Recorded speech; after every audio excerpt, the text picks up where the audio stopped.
If I use the word talent, you likely have an idea of what that word means. A talent in our modern language often means an obvious ability in a given area.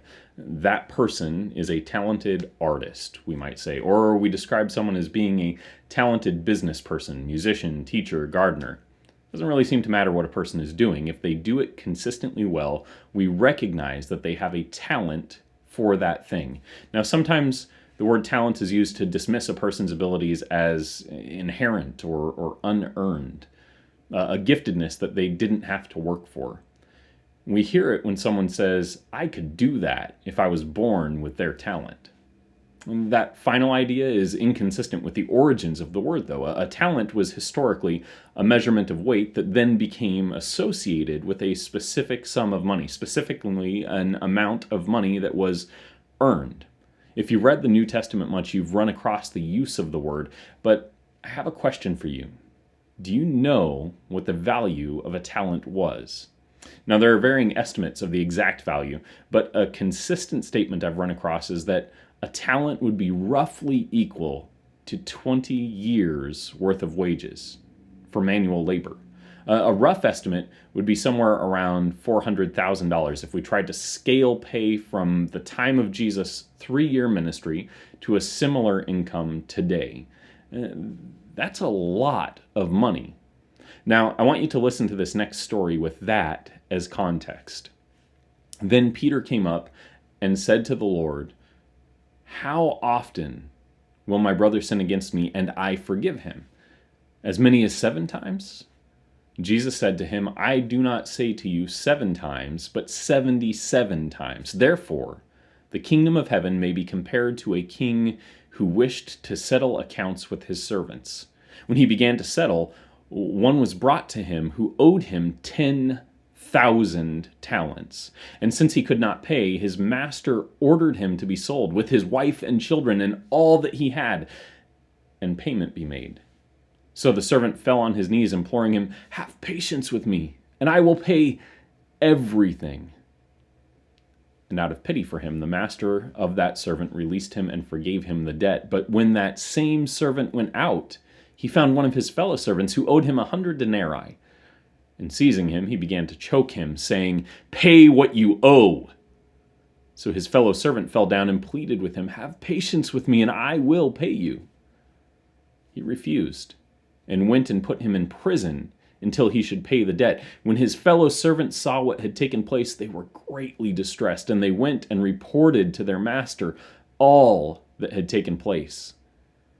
Then the master summoned him and said to him, 'You wicked servant, I forgave you all that debt because you pleaded with me.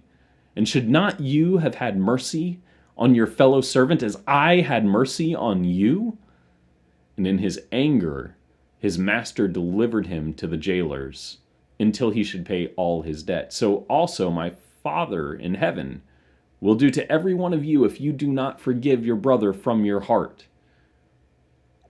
Let's sort some of these details really quick. The first servant owes 10,000 talents. 10,000 times 400,000. I'm not a mathematician, but that's some pretty easy math. We're talking about a sum of $4 billion.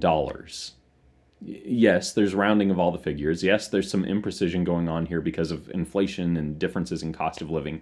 But the message of the sum is that it's an amount the servant could never afford to pay. Not in his entire life, and not in 10,000 lifetimes to come. It's a debt that is so great that it's genuinely unfathomable how he could have acquired it. The master is, if we really pay attention to the story, tremendously gracious in forgiving this debt.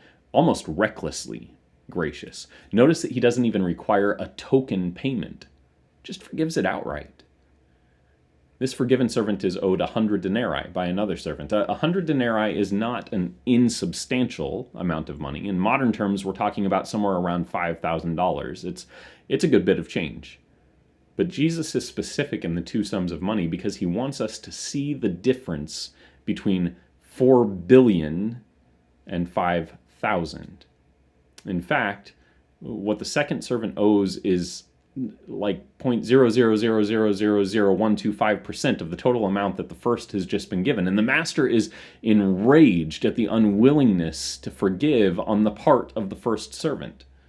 I'm not going to presume what the debt anyone else owes to God for the grace he's offered them is, but I know my own sin. I know the hundreds, maybe thousands of times in my life that I have fallen short of being who God created me to be.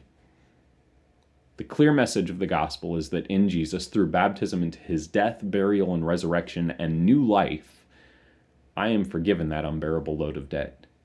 And what Jesus asks me to do is forgive the debts of people who have wronged me. No individual person has wronged me as much as I have wronged God. It's just not possible. And yet I struggle to forgive people when they hurt my feelings. I struggle to forgive people when they take advantage of my generosity. I struggle to forgive people of mistakes they've made.